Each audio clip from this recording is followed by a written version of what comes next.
bidla, which is the Maltese term for a start to change, is a project, or we'd rather consider it a program where we try to find continuous funding for because of its relevance and the impact it had so far, focusing on the specific objective of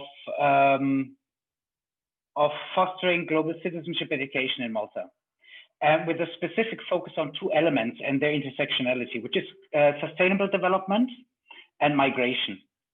And the relevance we've identified through work that we've done in the years before, where we discussed migration-related issues in the context of sustainable development with teachers in training sessions, understanding very often that fears, misconceptions, and misunderstandings even about migration in the context of sustainable development often came from misinformation or simply a lack of facts and knowledge about the topic. So in our approaches, in our training approaches specifically, we pretty much go tabula rasa into the sessions, meaning that we start off with an open discussion. We want to identify what kind of understanding and misunderstanding is present in the room, perhaps also what kind of political outlooks to the topic. We are trying to engage everyone. The discussions very often can be political, no doubt about it, but not partisan political, which is very important, especially in the Maltese context, and especially in today's times where everything needs to be, I think, even more sensitive in this regard. So a very important point for us to increase the project's impact in terms of contributing to more sustainable development, also in relation to migration in Malta, understanding that teachers are primary stakeholders in this regard. They are the classical multipliers, having X amount of kids in front of them year after year, and it matters a lot the terminology they use, the approaches they use, how they address the topic, and that they understand that they can approach topics, subjects that are of relevance to today's everyday life, perhaps more than others. How does forced migration relate to global warming? Why is somebody forced to move to Malta?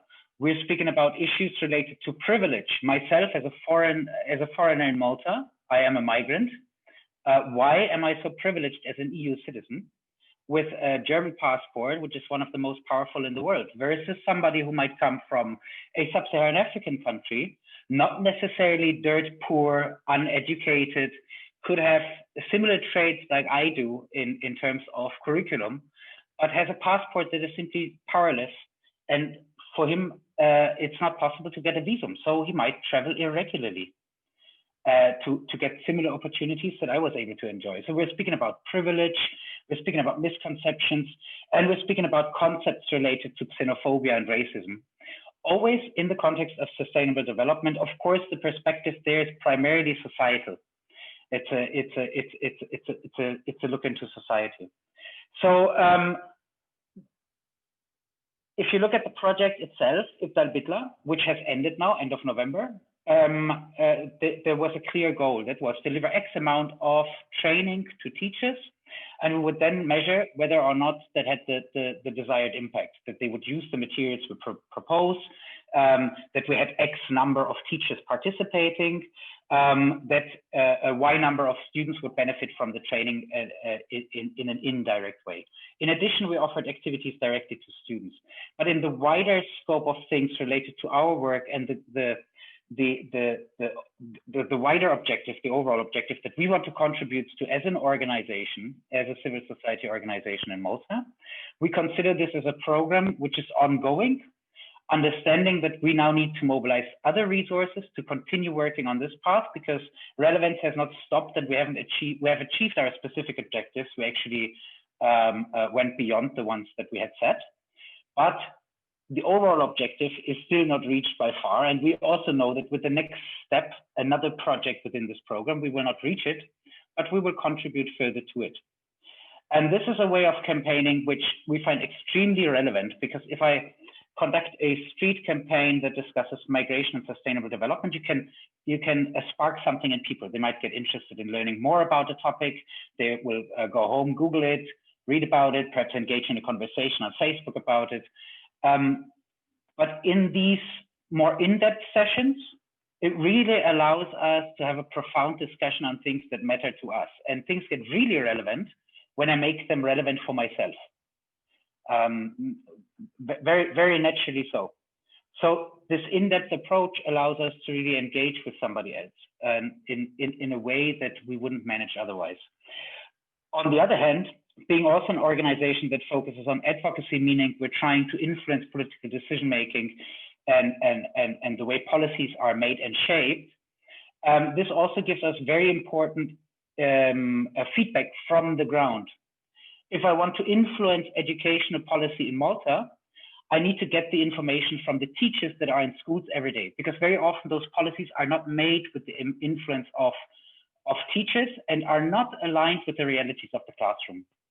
And if we look again at so this is something that provides an unsustainable environment for teachers, and they feel the pressures a lot, and it has an impact on the students. And if we look at the migration context and issues related to inclusion of foreign students, for example, the pressure of getting a foreign student into the classroom in the middle of the year, not speaking the language, in a classroom setting where there are already several challenges, because in Malta we have inclusive classrooms as per UN model, just adds on to the pressure on the teacher, and it has negative repercussions throughout. So there are pressures on the system that relate to migration, but it's a systemic failure. It's the way the system is designed. It does not give the initial necessary, for example, language support to the students, or a proper training to the teacher, or additional resources to the teachers to have more learning support educators, for example, in the classroom, or culture mediators in the schools.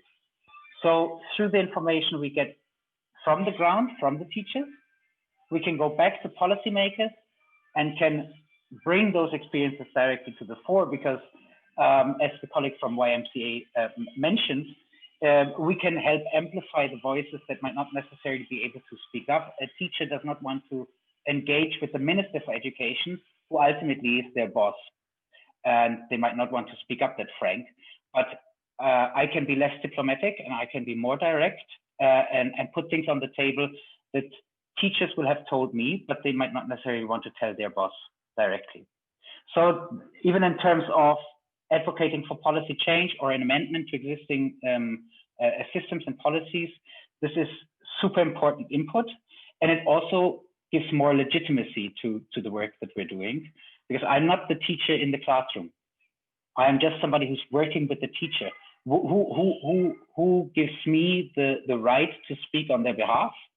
It is the teachers that might ask me to do so if they understand yet the possibility. And that sort of gives A, ownership also to the teachers in the process, and B, more legitimacy to the efforts we're making in this regard.